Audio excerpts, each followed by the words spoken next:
Hey guys, I appreciate y'all watching the last segment of mine and Dalton's conversation, just sitting around shooting shit. Today we're kind of back in it again. We're going to continue the said conversation, so don't go anywhere. Stick with us.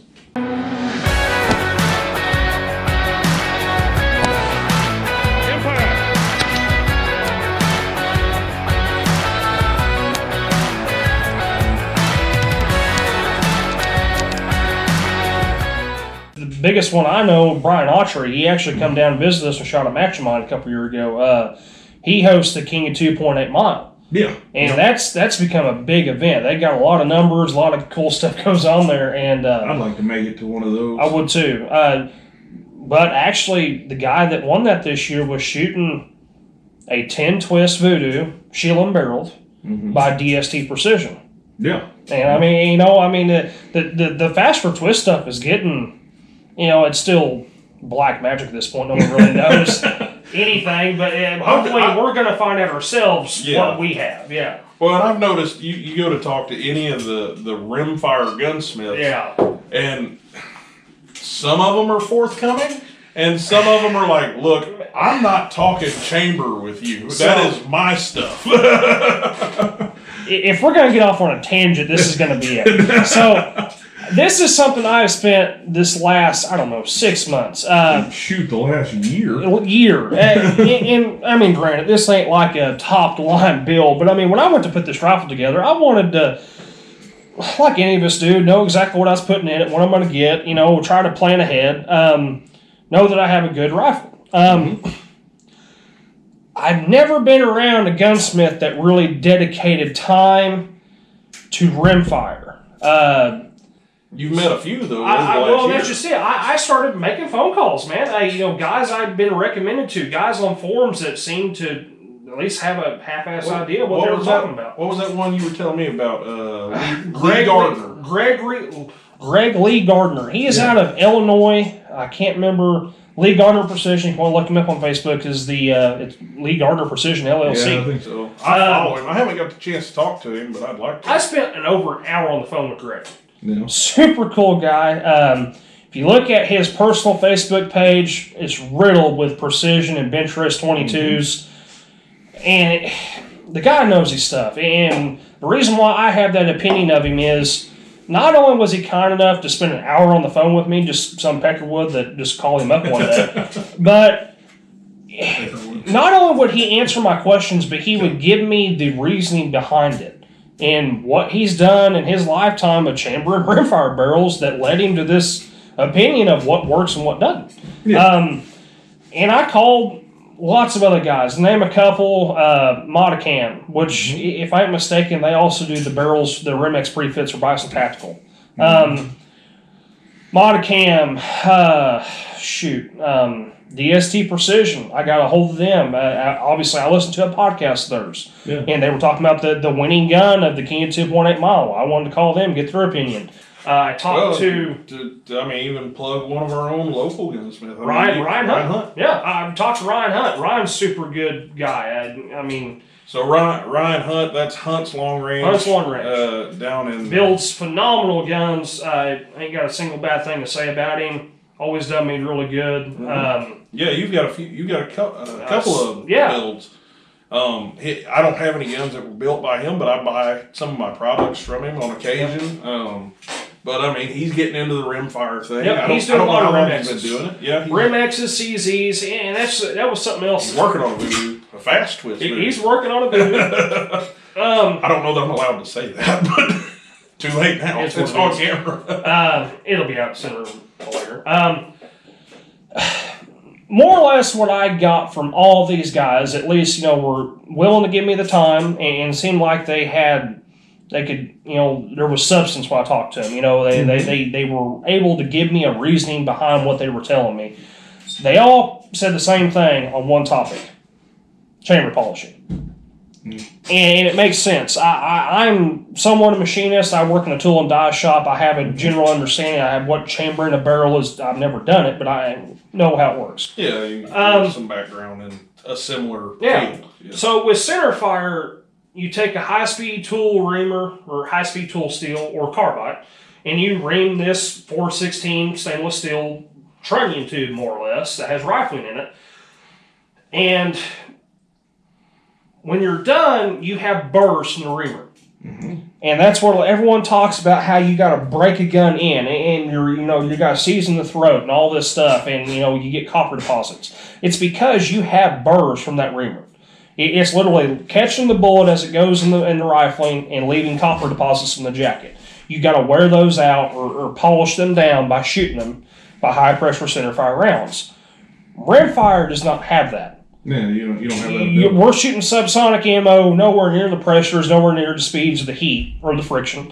So it's detrimental that you polish those burrs in the throat and in the chamber before you ever put the gun together, from what I've understood from these guys. And that seemed to be, all of them agreed that is something that is key for rimfire precision accuracy. Anyone that builds a bench rest 22, a precision rimfire bolt gun, semi-automatics, your higher end 1022s, whatever, you got to have those burrs knocked down.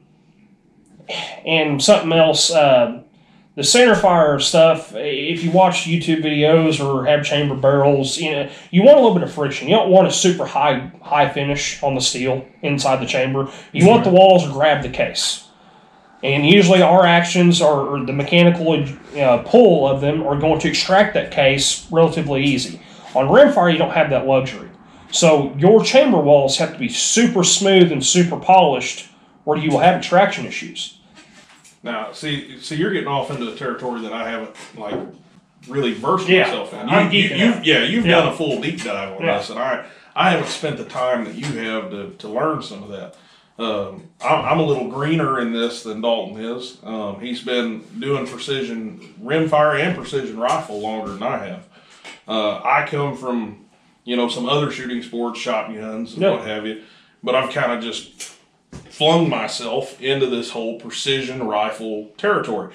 And now, you might notice on the channel, I've been leaning harder and harder toward rimfire.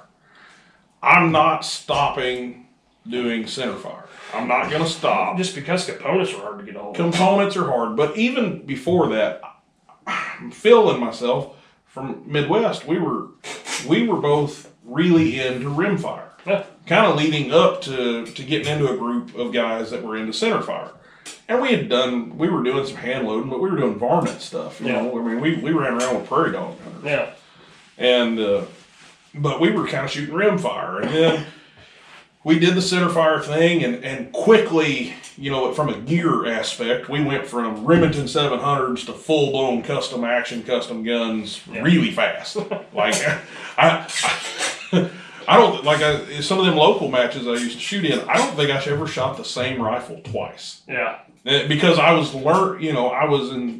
engulfing myself in the information, and every time, I'd shoot a match, I'm like, okay, well, I didn't like this, and I didn't like this, and then I'd go get on Sniper's Hide, or I'd get on YouTube, and I'd watch and read, and I'm like, okay, well, that makes sense, I'll change this, I'll try that, and whatever, and I just kept going.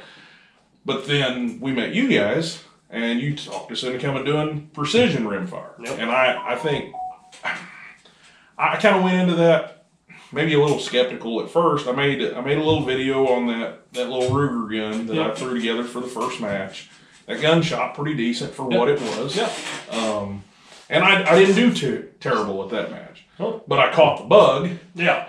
And that was really my first experience with positional shooting. I caught that bug, and then I made the worst mistake that a shooter makes, at least a new shooter. I'm like, oh, I like it. I'm going to do it. I went out and I bought a Bergara B14 barrel action. I threw it in one of my stocks, slap a gun together. Thing is, some of my parts didn't come in until the night before the match. So the first time I ever shot that gun was that morning to sight in your match. Yeah. Sight in for the match that we were about to shoot. Yeah. And I think I bombed. I'm like, I think so. I don't remember. I don't remember exactly where I placed, but it was way down there. Yeah. My dope wasn't right. Like, I was learning. Mm-hmm. And that was an expensive lesson. Because I could have easily went and grabbed that other rifle and had a much better day. Well, and while you're talking about this, it cracks me up. The fact is, I've been there and done the same thing, and I see it all the time. Man, the amount of money that is spent in this sport, and I'm sure arguments with spouses has to be astra-freaking-nomical. Well, everybody's like, "Oh, I'll get into Rimfire. It'll be cheaper." Oh, dude, bull crap. That's like saying, "Hey, look at that gun. There's nothing cheaper about it. This is the worst rabbit hole I've ever been down." That's like guys saying, "Oh, honey, I shoot ammo all the time, so I'm going to save us money by reloading." Oh, Jesus Christ, man. You ain't kidding nobody. Just... by the time I really, I went from amateur reloading to a little bit above amateur reloading. I don't think I've left amateur by any shades of the imagination yet.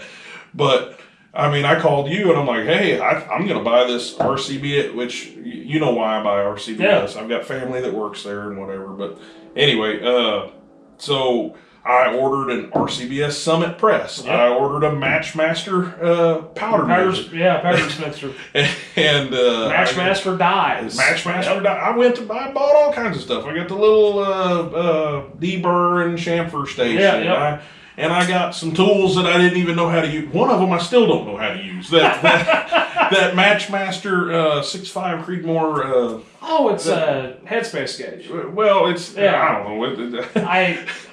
Anyway. Like I said, when it comes to reloading, I can load rounds and I can shoot them, and I've managed to keep my SDs low. But I am not one of these laboratory engineer guys that are going to the utmost. You do steps that I just look at and I'm like, why are we doing that? That's the thing, man. I am a tinkerer by heart. And the fields that I have had my career in, that's just what I like to do. I get just as much joy out of sitting at the reloading bench and tinkering with crap as I do shooting it. But I'm an engineer, and I'm a manufacturing engineer. I'm all about process and stuff like that.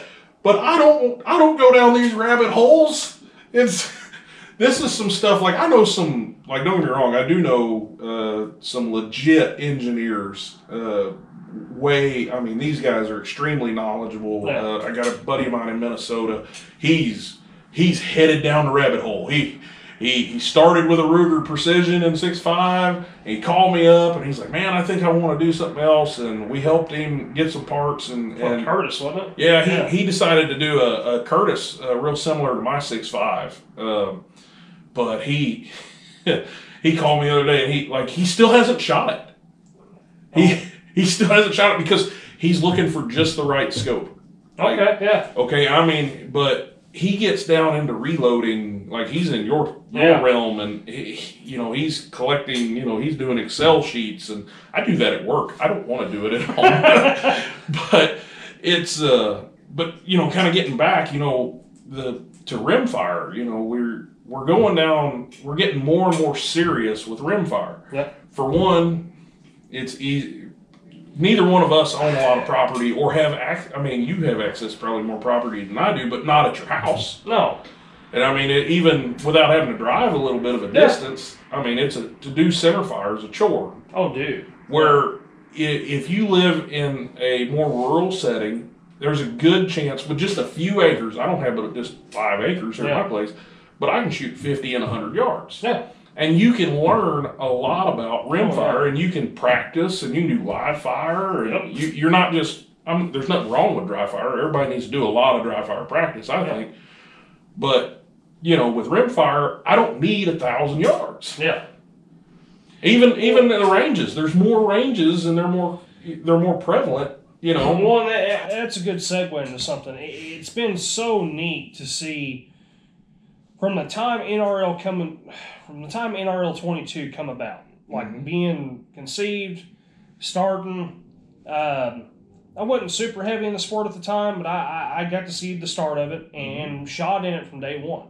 We had a guy locally, matter of fact, the same gun club that we shot at today, he started hosting matches there. Jason Goodman? Yep.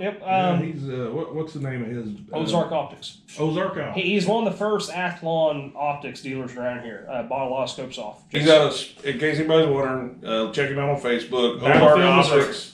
Yeah, Battlefield, Missouri. Just look him up on Facebook. Jason's a great guy. I bought scopes from him before I knew he was into all this stuff. Yeah. You know, but you know, that was back when I was buying stuff for, you know, just varmint guns, guns, AR, stuff like that. But no, the whole sport in and of itself, coming to what it is today, like you're saying, I mean, we're trying to really, well, like my geek out fest with chambers. I didn't know how 22 chambers, you know, what made a good 22 chamber good, or you know what made a good 22 barrel. Anyway, it's now getting to that point where it's getting competitive enough and big enough as a sport with the head count numbers that these matches ain't just, you know, like a lot of guys considered them at the time. They were kind of a looked down upon from the guys that had been already shooting center fire matches because, oh, it's just a bunch of newbies trying to learn something. They ain't ever going to learn nothing because it's 22. Well, dude, come on. I would argue with any, and I'm by no means like a top tier shooter or anything, but I would argue on a principle level that you can learn as much or more about long range shooting with a 22 than a 6.5 Creedmoor is ever going to teach you. Well, it's kind of like shooting 308, really. Exactly. Everything's more exaggerated. I mean, the only you're going to learn to read wind. Oh, yeah. You are. Big time. And you're going to dial way more. If you're shooting a match that goes out to 300 yards, yep. You're going to dial way more in that match than you ever will in a standard 1,000-yard and in rim or a center fire match. Now, that being said, I did the math one time because I was going to go to last year's ELR, Athlon ELR Kansas. Yeah. I was going to go do that, and I wasn't able to make it. But I was kind of preparing for that, and I'd been doing a little practicing at 500 yards with my 22. Well, at that time on my Voodoo, I was running that rifle match. I was. The scope. Well, I think I had already switched to long range match by that point. But I can't remember. I may have been shooting rifle match, but I was shooting a Leopold Mark V with a CCH reticle, and I switched to a 40 MOA rail so that I could try to dial 500 yards. Yeah. To dial 500 yards on that 22, and again, I don't remember which ammo it is, so please don't hold me to this, but my dial was 28 mils. Yeah. 28 mils. I did the math on my 6.5. Oh, dude. That's over a mile. Yeah, you're talking that's like 1900 I think it was 1,900 and change. And I kind of got to sitting there thinking about it. I'm like, you know, I'm not trying to say that shooting 500 yards is exactly equal to like shooting a mile. A mile's a long way, okay? But the thing is you can kind of learn the practice. I mean, shooting 500 yards, it wasn't like I was holding, you know, a mil and a half of wind. I'm holding 4 mils of wind. You know, I'm off the target over here like, oh man. And, you know, because we've never done it before, Bobby Kastner and myself, I took a big sheet of steel out 3 foot by 3 foot, wasn't it? No, it was like 4 foot by 4 foot. Yeah. Because I had no idea. Yeah. You know, and now I held a reasonably sized group. I can't remember exactly what it was, but, you know, I wanted to make sure I could get on the steel because we're shooting in a hayfield, and with 22, it's not like you're going to see splash. Yeah. I mean, I'm like, well, we better put a target out there big enough we can actually hit it and get a call. Yep. You know, and we were just trying to waterline test and get it sorted out, but it was just, and hell, he did it with a Bagara. Yeah. He's sitting right beside me. He shot out there to Bagara. Now, I'm not picking on his rifle or nothing. The Voodoo was far more consistent at that kind of range. And that gets us off into a different topic right there. We go to these matches, and people see my gun, see your gun, see some of the guns I bring, you know, we bring from the shop, or some of the other guys that are really knee deep in this. Rick, your uncle, he's got a Voodoo and a Rim-X. Yep. Dakota Myers shoots with us. I mean, he's on Rim-X now. Had a full custom CZ before that Bobby has. You know, we see some of these new shooters and they're like, man, is it really worth it spending all that money? Like, you're still shooting a CZ, but that's that's no, you're not buying that CZ at the store. I mean, you've vetted the stock. There ain't nothing factory to it. You've done a lot of stock work. Even the action. I mean, I'm not trying to say You polish some stuff up. Yeah, I mean, I've done as much as I could without being a trained, qualified gunsmith with the machinery at my disposal. Yeah. I mean, I guess I could take it to work, but I don't trust myself enough. We got some bad machinery work. Anyway, the locking lugs on it's been polished and, smoothed out as much as I can. There's no hang-ups, no catching, smooth as possibly can be. The bolt was micro slick, Cerakote micro slicked, helped quite a bit. Shoot. I mean, you put the Timmy in there. Well, Timmy by the way, trigger. Timmy, that's one of the triggers you sent me. We're doing a lot more long-term testing and evaluation on it. I did do a Timmy trigger, CZ trigger a while ago video. But I have a couple of other samples that they sent me, and we are continuing to do more long-term testing, see how they hold up over time. I'm trying to. We're probably going to break this into a couple of videos. Yeah. I mean, we've been talking for 20-something minutes. Yeah. But and that's just on this tape. But so you're. I don't know if maybe you're as far in a direction as a CZ can go. It probably can go more. I mean, I think that one Dakota had, it was threaded and the action was threaded. This goes back to Ryan Hunt, and yet again, I don't mean to let it carry out of a bag or anything, so Ryan, I apologize. This cost some slack. Ryan is one of the few guys I've ever seen that actually threads the tenon for a CZ barrel. And it makes so much sense because all you've got is a slit fit that has tolerance because it's a manufactured firearm, and you're relying on the consistency of that action in 2 grubber screws. Yeah, that is no joke. And he actually decided, it really it had enough material to do a full recut truing and threading. So what he done is that he would more or less indicate the receiver in and use the top ID of the receiver tenon and thread it. Mm-hmm. And then once he gets that, he indicates the barrel end, times it up, and threads it, and it's just like a 700. I mean, torque it on and go. And headspace is set. They shoot really good. I know that one Bobby's got shoots really well. It's a hammer. Yeah. He took it to Oklahoma, and I was not having a good day, but that CZ hammered all day long. Yep. But it's easy to see here. We know you started with the Manners and what have you, but there's thousands of dollars sitting right there. Oh, easy. And we know that I know that you move that optic back and forth between centerfire, rimfire, all that. But again, that doesn't change the fact of what it is. No. And then like my Voodoo sitting over there, I mean, there's no secret as to what Voodoos cost. I mean, I think $19.20 retail on my 360 barreled actions, $1,920. It's sitting in a Foundation Genesis 2, $1,400. And then it's got weight set, and it's got Hawkins bottom metal, and it's got a weighted Arca rail 200 and what's the hit? The Timmy hit run 250 or something. 220, I think, right in there.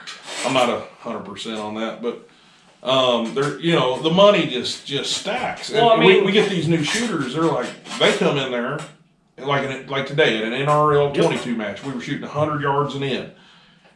We go in there with guns that cost a ridiculous sum of money, in my opinion. But the guy who wins the match is shooting a 16.5-inch factory barrel CZ 457, and I don't even feel bad saying this. No. Props to him. But he shooting a factory barreled action. I think it started off as a Pro Varmint. He put it in a KRG stock. He had it suppressed, and I don't remember what optic he was running, but I think he was running probably a Yo-Dave trigger spring or something like that. And he shot really well, shot consistent from stage to stage. Dalton and I both had a stage or two. I think I had 2 stages that really hindered my score. Yep. It not really a gun problem. That's my physicality problem. That's I need to get better at moving around and getting better shape. So on and so forth. But at an NRL match, 100 yards and in, the 5 primary stages we shot. I don't know that you need a Voodoo for that. I don't know that you need to go to this extreme. You don't. But I've been what there. we saw is when we had that bonus stage at 300 yards. That's where it starts to show. You know. Just like with optics, man. A lot of guys get sticker shock with optics. I think we all do. I mean, Jesus, that's $2,200, $3,600. I mean, and that's. It ain't mid-level, but that's not as high as you can go. I mean, you can get up in the $4.5, $100 mark, easy. Anyway, you get to a certain point where the optic has every feature and thing you need to do your job efficiently. Mm-hmm. The glass is good, the reticle is usable, good, whatever. But you start to go up in price for that 5 to 10% more. Your glass is 5 to 10% better. Your turret is 5 to 10% better. Yeah, but I hate it when I see some of these people. They'll buy a $400 to $600 optic. I'm not even sure what it is, and it may track as good as it can for the price point, as good as you can expect. Yeah. And you can, the glass is clear enough you can do, and it does everything you need to do to shoot an NRL 22 match or even a PRS rimfire match.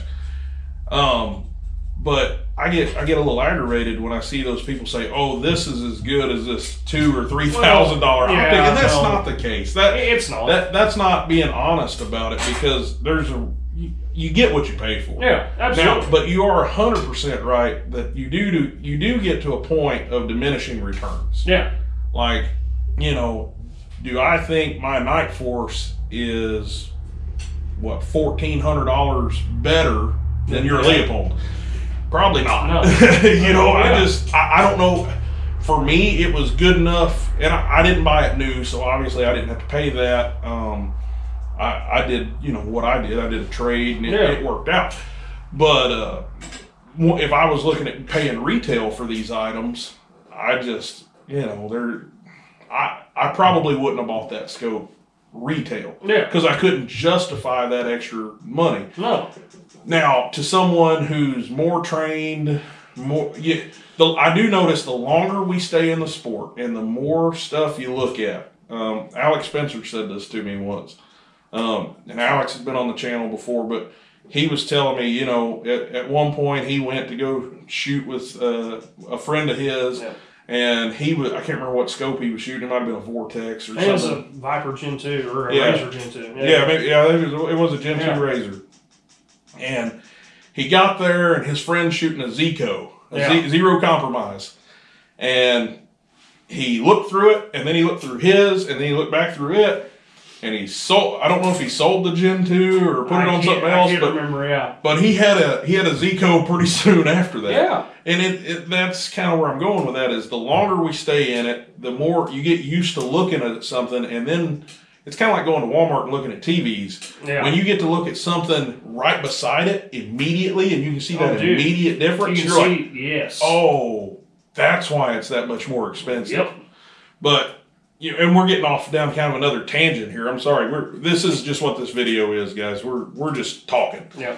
And these are all topics I feel like have come up at matches, at just sitting around bullshitting. But we get back to talking about, is it worth it to spend more money? That depends on how serious you are about it. Yep. And what level do you want to get to? I have aspirations. I'm sure you do too. We want to be as good as we can physically be, and continue to move on. I'm not getting any younger. I need to get a little slimmer. Me and you both. But that as we just continue to go down this road,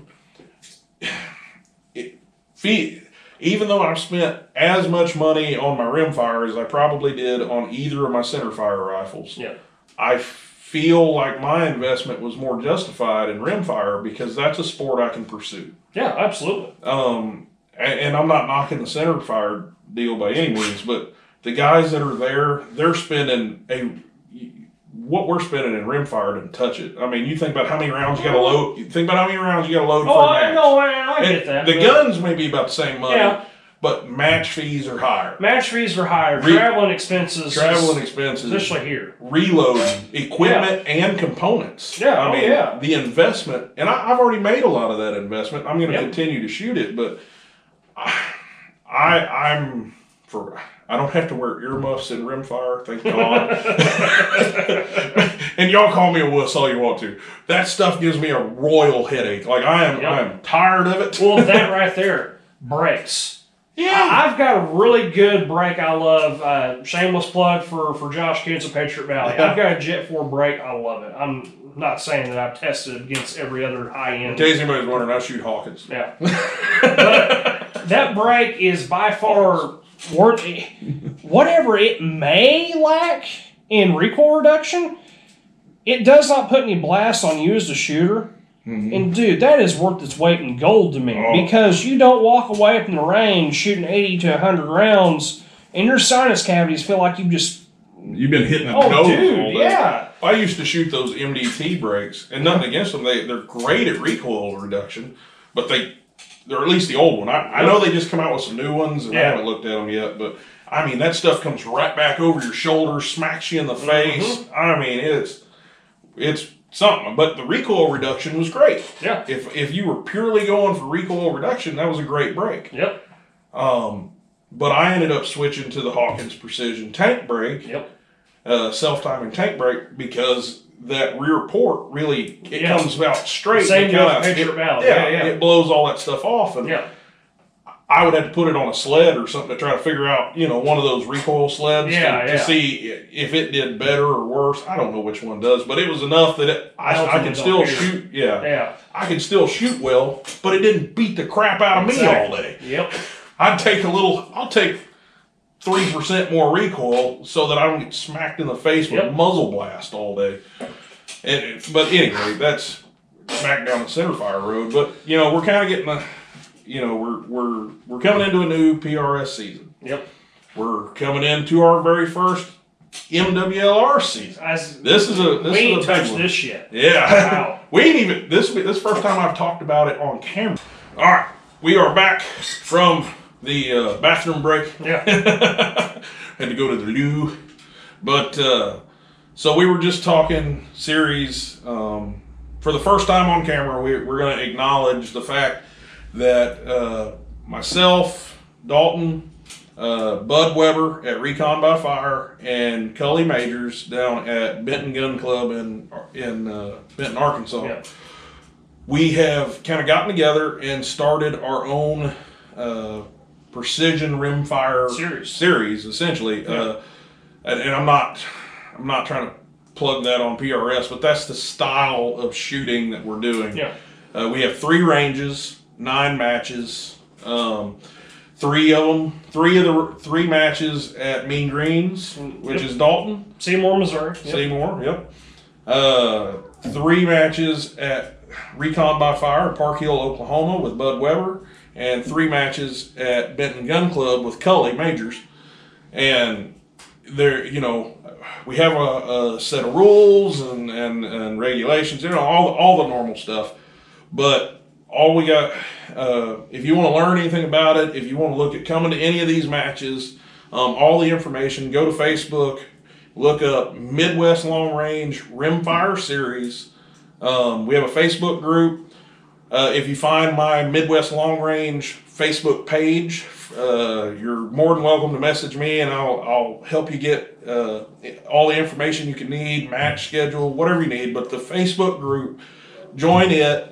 That's where all the information is, any of the rules, how the point system works, and I'll have a dedicated video to go over all of this. But our first match is going to be at Mean Greens in Seymour, hometown match. March 19th. March 19th. Yep. So that'll be that's going to be a lot of fun. Yep. We're looking for a good turnout, and this will be our first season. Yeah. I mean, you guys have all the series is more Dalton's idea than anybody's. You and I got to talking about it. About 6 months ago, probably. Yeah. And ultimately, just like you said earlier, not to drag on PRS or NRL or any of them. It just more or less we wanted to have a series that was catching the crowd of guys that did not like the NRL 22 for whatever reason and really didn't fit in the PRS crowd reason either. And that being twofold, because with that being said, we also want to travel. We got a tight niche group here locally, a big club, Missouri Steel Tactical, good guys. I love the most serious. Love the most serious. Love it. Buzz Masters. Yeah. Dave Odom. Yeah. Doug Bose. Doug Bose. I can't. Anybody who shoots in Missouri, whether it be centerfire, rimfire, NRL, PRS, they know who Doug Bose is. Yep. And I would challenge anyone to go find something bad to say about that. Oh, standard. Yeah. Puts on awesome matches, as does everybody. I mean, you're still part of the most series. Yeah, hosting 3 matches for him this year. The schedule scaled down from what it was last year. Last year was a pretty tight packed schedule. This year shortened a lot. There was a lot of matches last year. I think in the most series alone last year I shot like 13 or 14 matches just myself. 30-some matches altogether last year. It was a lot. Yeah. It was a lot. I made my own little schedule of matches I'm planning on attending this year, and I've got 21 or 22. Yeah. And that's not even really all of them. That's just, I got to looking at it, and I'm like, I got to dedicate some time to some, family stuff. I can't shoot every weekend. And that's something I think me and you get kind of jaded with. I don't think we realize how fortunate we are to have the number of matches, especially for the 22 stuff. Oh, yeah. And segueing back into the series. That's one reason we looked at going to South Arkansas. Yeah. We've been seeing shooters come up out of Arkansas to the most joining matches. ours, yeah. And there's a group of people down there that would shoot these matches if they can get them in their area. Now, the Benton Gun Club's a great range. Yep. You went down there and shot their last local match. Yep. I've got a video on the channel, Benton Gun Club Precision Rimfire match. Yep. Look it up. You kind of see, that's just one of their ranges. I mean, they have several. That's an awesome facility. Oh, awesome. Yeah, it's freaking huge. Yeah. But, and now there's another top-notch PRS style range in Little Rock. Yep. Twisted Barrel. We were supposed to go shoot a match there, but we had some unfortunate events, and then weather come in, and me and Bud weren't able to make it. But anyway, so MWLR Rimfire Series. Check us out on Facebook. If you want to get in, we're doing this series. To not only do a little bit of traveling, get people to interact with other people in our region, what we consider to be the Midwest. 4 hours. And it worked out great because within the 3 to 4 hours. Yeah, within the 3 matches or ranges, we're all within 3 hours. I know 3 to 4. For some people, it's, I can understand, budgets, whatnot, time. We don't have all the time and the money in the world. Wish we did, but I feel like we can do. We can do that. Yeah, that's not terrible. Some folks may see that as a lot of traveling, but to those of us who travel and do this a lot, that's close. That's relatively close. Yeah. I mean, it's not uncommon. Depending on what time the match starts, I wouldn't be scared to leave that morning. Drive 3 hours. Oh, no, you could. Yeah. I mean, Bud does it all the time. Yep. Come over here and shoot. You could. He'll leave Oklahoma that morning, come over here and shoot with us, and go home. Yeah. Yeah. Don't get me wrong. It's a full freaking day. Full day. And I will say, I know at least some of us are going to have accommodations made with local hotels. Yep. Try to help you guys out that way if you're interested in coming. Yep. But it's not undoable to make a day of it. Get up early, leave the house, come shoot, hang out, eat dinner, and head home and be home before typical bedtime. I mean, yeah. Guys, I appreciate y'all sticking with us and hearing us out. I know there's not a lot of shooting going on in the last couple of videos, but these are all topics that all of us wonder about. We have our kind of water cooler talk in the shooting community, so to speak. But if there's any topics you guys want to hear more about in the future, please let us know. Get out there, shoot some matches, or whatever your sport is. I don't care. This is just what we like to do. So again, if anything you guys want to know, hit us up, drop a comment. give us a topic and let us know what you think. But we appreciate you watching and stay safe.